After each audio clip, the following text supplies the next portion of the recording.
Hey, what is going on, guys? In today's video, we're going to do a full weapon ranking of all the guns in Fortnite Project Era Season 8.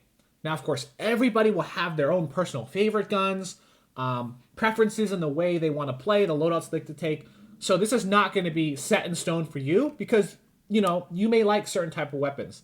The idea, though, is that you're going to see a rough hierarchy of where they lie, and you can kind of use this as a baseline and then mold your own personal rankings of the weapons you take based on the way you like to play. Now let's quickly go over the tiers before we start. So X tier, absolutely broken, dominant guns like the compact SMG day one, completely busted, needed an emergency nerf. S tier, still very strong guns, not absurdly broken like X tier, but you could argue still may need a nerf. A tier, think like the Scar, very solid option, very competitive, but it's not so strong to the point where it really needs to be nerfed, but a lot of people are going to want to take this. B tier, think like standard AR, solid option. If you're running a gray AR in the end game, that's fine. Not exceptional, but not bad by any means. C, think like silenced pistol level. C, it doesn't necessarily mean terrible. Silenced pistol actually can work in a lot of situations. It doesn't strike me as being something particularly amazing. It's just kind of Early game, this is fine, but you probably want this gone by the end. D, think like standard pistol. Not good, right? Standard pistol is not good, but, it's not the worst thing in the world. F tier is think like crossbow. Crossbow is complete garbage. And with that, let's get started. We're going to do this by class, starting out with the shotgun class. Tac shotgun, I've been ranking this B tier since Season 5, in Season 6, 7, and it's still B tier in Season 8. The tac shotgun in a vacuum is not that bad. The problem is that the pump is just significantly better. It's just kind of hard to justify the tac. The reason why I don't think the tac can get into A tier is because of the shotgun delay. If you shoot, build a wall, shoot, your rate of fire is massively restricted to be almost as slow as the pump. It kind of defeats the whole point of the tac.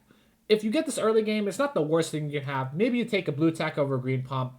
It's just kind of a decent option, but there's better choices. Standard pump shotgun, I'd say, is overall A tier. Maybe you say the green pump's B, but the blue pump is A because that one-shot ability and also doing 100 body damage is crucial, as you only need 2 body shots to take someone out from 200 health. This is still a really solid option. Yes, it got nerfed with the range in Season 7, but it's still a very good choice, and now that Spaz is nerfed, as soon as you get a blue pump, you're good to go. I definitely think it's a step above the tac, but if you want to take a blue tac over a green pump, as I said, I think that's reasonable. Spaz, previously I was putting it X tier.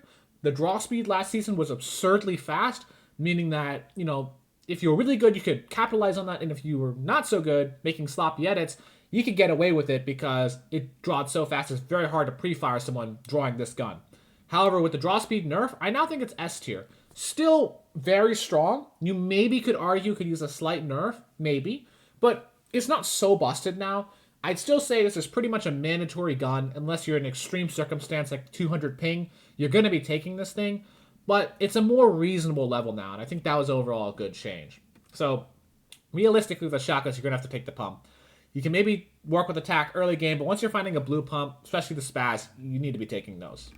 Let's move on to kind of your AR mid-range type weapons, starting out with standard AR. Standard AR, B tier, it's a solid option. Like, there's nothing wrong with standard AR. If you don't know which weapon to pick, this is the one I would take. It's very reliable, doesn't have too much bloom on full auto. It's effective at close range, medium range, long range.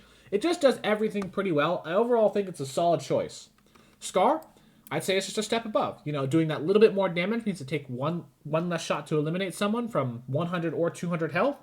Definitely a step above. Not broken by any means, but a very solid AR choice. And I would say this is overall, if you don't know which AR to pick, I would take this one. I think this is the strongest AR for most.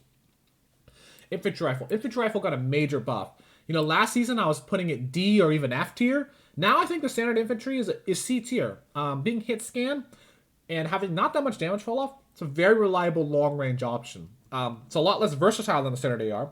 This thing's not very effective at close range, but still a big buff. And I genuinely think this thing, it's an okay choice. I don't think it's quite to the level of the standard AR at equal rarity, but it's fine. Purple gold infantry I'd say is B. I don't think I put it quite to the level of Scar just yet. Maybe on keyboard you'd say it's A, but controller L2 is very difficult to pull off with this thing, so I think I'd put it at B.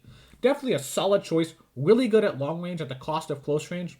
This is a great option. If you prefer a long range playstyle with your AR, You know, you don't run a sniper, but you run an SMG instead. This is a great choice to pick and definitely a viable option. Silenced AR, I'd also say is B tier. Silenced AR is kind of, in a way, bridging the gap between the SCAR and the infantry. It's not as good at long range as the infantry, not as good at close range as the SCAR, but it also has a damage penalty, doing less damage than the SCAR. It's definitely a decent choice. Nothing wrong with taking this. If this is your favorite AR, you could take this, you know, even over the SCAR. I just think it's just a little bit weaker than the SCAR and probably about level with the infantry. The heavy AR is an interesting conversation. On one hand, for mouse and keyboard, I'd probably say it's C, because without L2, you might as well just use the infantry. But on controller, this is still a very powerful AR. It is really good when synergized with proper use of L2. It's on the fence for me. Honestly, I think I would go B. But I could also see an argument for C. It's just kind of on the fence there.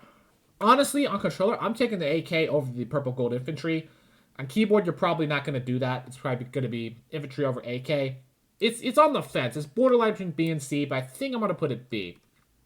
Scoped AR, I think, is also kind of on the fence. The buff has helped. It's definitely a better weapon than it was before, with the extra damage, 3 damage buff. I still think it's unfortunately C. I don't think it's quite broken into being a B tier weapon just yet. It's not a bad option, especially on keyboard. You like a long range play style. It can work, but I also think the infantry is kind of just better in most ways. Faster rate of fire, way more damage. Still perfectly accurate at long range when aiming down sights. This thing is more useful at close range. I just don't think it's quite a B tier weapon. Thermal AR, I've been hearing arguments for C. Honestly, though, I honestly think the thermal AR is D. The guns around it have just been getting better, right? The scoped AR I now think is significantly better than thermal with the damage buff. And it's just, in what world does a thermal make sense? You know, comparing it against its competitors, you have a 10 damage advantage against the scoped AR, sure, but you have half the rate of fire. You have a smaller magazine. Yes, you have a thermal scope, but that's more of a gimmick than anything else. And if you compare against the infantry has more damage than you, shoots more than twice as fast as you. Why would you take the thermal? I just don't think the thermal makes sense anymore. Not that it's ever really made sense, but I think it makes even less sense than it did before. It's not complete garbo. It can situationally be alright, but, you know, when you have all these other options, I just don't think the thermal is really viable against the other 5 ARs. Scoped revolver, it's the same deal. It's the same problem. In what world does a scoped revolver make sense when the infantry rifle exists? You know, you do basically the same. You do the same damage, actually. Infantry sure does a little less at long range because of damage fall off, but the infantry shoots massively faster than you, has a bigger magazine, is way higher DPS, you know, honestly more effective at close range because of that DPS. You can still kind of shred a wall. Scoped revolver is just bad.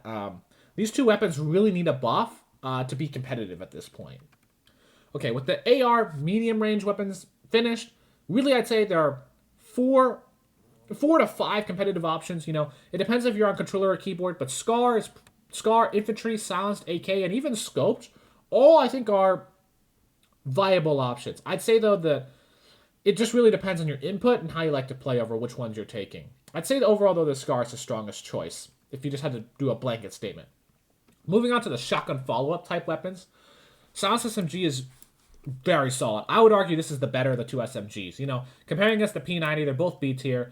You get more accuracy, faster reload, higher DPS with the silenced. While the P90, you get a bigger mag and a slightly higher rate of fire. Both viable. I would say the silence is the better choice, but you could also argue the P90 is the better choice. Silence has a little bit more range. I think that's generally what I find to be helpful. They're both solid options. I don't think they're quite A tier. You know, their damage fall off is severe. They're not affected outside of like 5 or 6 tiles. So I don't think they're quite A tier, but they're both good options and they're not required, but you can take them if you want. Flintlock I also think is B. I thought the Flintlock would actually be more impactful than it is. It's definitely a good weapon. It does about a 130 wall damage. You can one-shot fresh built walls of any material type. It's good, but you know, it's an extra mobility piece, but only having one shot isn't ideal. It's just good, but not amazing, right? So definitely a viable choice there. Handcan I still think is B tier. Still a viable option. It kind of is a hybrid between a shotgun follow-up and a sniper-like weapon. It's definitely good. It got a big buff on controller indirectly because of the aim assist buff. This is definitely a viable option. I'd say of these four, it's probably the weakest, but definitely still, if you like the hand cannon, totally can run this. This is totally fine. Dualies, I'm on the fence about between C and B. I think it's like it's almost B, but I don't know if I would put it B. The problem with the dual pistols is that the draw speed is just too slow. And what that means is you shotgun someone, all these three weapons are going to draw much faster than you. The dualies are going to be waiting around like the hand cannon. But the dualies, you don't have that long range utility of the hand cannon. These are really good early game. Probably a B tier weapon early game. But by the end, I don't think this is really going to be that helpful. Also, you're using up AR ammo, which isn't ideal as you're going to be eating up your same ammunition type. It's better to have a spread between different ammo types. So, this is on the fence at being B, but I would honestly probably put it C. It's kind of like the Scope DR. If you like this thing, though, I still think this thing is somewhat viable. Silence Pistol, I'd say, is C tier. It's not bad. Not great at anything, but not terrible at anything. It's just a decent, okay weapon, it's just fine. And the pistol, I'd say, is D. The pistol doing less than 25 damage is a massive problem. It's not terrible, but it's not good either. It's just kind of bad. You don't want this, but you can make this work at the beginning of the game. In terms of your shotgun follow-ups, I mean, there's really four very competitive choices, and you could even argue the dualies and the silence pistol are somewhat competitive. So you could even say there are maybe 6 possible options with 4 really solid choices. In terms of your sniper class, heavy sniper, I'm still putting A tier. The ability to one-shot walls and do 150 damage is simply massive, and that can't be ignored. I still think this is the best best sniper. Silent sniper, B tier, not a bad. Against the bolt, it reloads at the same speed, a little less damage, but it's silence. Honestly, decent sniper. Nothing exceptional, but this is a solid choice if you like to run this. Hunting rifle, another solid choice. It's got the quickest rate of fire compared to the other two at the cost of damage. All three of them are viable. I think the heavy's overall the strongest, but these are also fine. Now the boom bow, I heard arguments for A before the season launched. I think it's B. I don't think the boom bow has proven to be that oppressive. Yes, it can be annoying early game. It's definitely an A tier weapon early game. By the end, I don't think it's really that big of a deal. It doesn't do that much wall damage. It just doesn't strike me as a weapon that's insanely good. I think it's the same tier as silence, sniper, hunting rifle. It's a good choice. Don't get me wrong. It's not a bad weapon. But is it a pump shotgun star level weapon? I just don't think so. Now, finally, with that done, I really think there's 4 competitive snipers here. You can really run any of these you want, and they're all going to be good. Do I think the heavy is the best? Sure, but I think they're all viable. Finally, for your structure destroyers, the RPG I still think is A tier, but I think it's becoming more borderline at dropping to B. The repetitive reload nerfs this thing has been receiving, from Season 5 to 6, 6 to 7, just keeps getting slower and slower. It's still a really good weapon, and I'd still say it's A tier. It carries a lot of utility, but I do think it's becoming less effective than it used to be, especially now that people can build faster. It's a lot faster to rebuild after this thing blows up. Still a really good weapon, but I'd probably give it like an A- at this point. And yeah, grenade launcher, still think it's B. Honestly, I would almost argue it's starting to slip towards C, but I still think it's B. As fighting gets more and more close range, the grenade launcher is less and less effective. This thing works best at medium range. It's still a good weapon, still effective for third partying, blowing up a ton of stuff really quickly. Definitely a solid option. I'd say it's probably B- now, but still a viable option. You could totally run this. And the minigun is actually really solid now. Ever since it got that wind-up time buff, I genuinely think the minigun's a pretty good option to take. I don't think it's quite A tier yet. I think the damage buff it'll receive in Season 9 might push it over the edge, but I'd say it's a solid B. So with that, the structure destroyers really got 3 competitive options. RPG, grenade launcher, and minigun are all viable. Now, once again, point of this video, just give you a rough framework of where the weapons lie, and kind of help you build your own personal ranking of when you run into 2 guns, which do you take based on this, and then you formulate it into your own ranking, depending on how you play.